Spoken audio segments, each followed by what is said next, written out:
छत्रपती शिवाजी महाराजांचा पुतळा कोसळण्याची घटना ही अत्यंत दुर्दैवी आहे आणि केवळ घाईमुळे इव्हेंटबाजी करण्याच्या नादात माननीय पंतप्रधानांच्या कदाचित वेळ जुळवण्याच्या नादात निकृष्ट दर्जाचं काम झालं। छत्रपती शिवाजी महाराजांचा पुतळा म्हणजे केवळ पुतळा नसतो, तमाम शिवशंभू भक्तांच्या भावना त्याच्याशी जोडलेल्या असतात।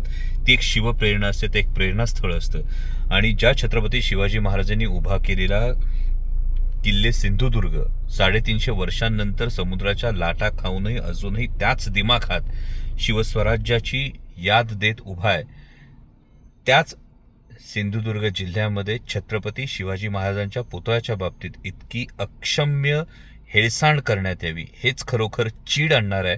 आणि हा जो कोणी ठेकेदार होता, जे कोणी अधिकारी होते, यांची सगळ्यांची चौकशी करण्यात यावी आणि महायुती सरकारचा, भारतीय जनता पक्षाच्या सरकारचा मी निषेध करतो की छत्रपती शिवाजी महाराजांच्या विषयात सुद्धा अशा पद्धतीने माननीय पंतप्रधानांची व्यक्तिपूजा करण्याच्या नादात कामाच्या दर्जाचं जे सातत्य असायला हवं, जो कामाचा दर्जा असायला हवा, हा राखला गेला नाही, हे खरोखर दुर्दैवी आहे।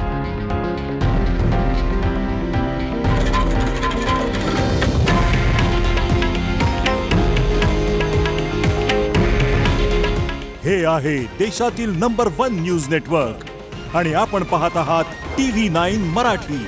काळजी तुमची, हित महाराष्ट्राचं।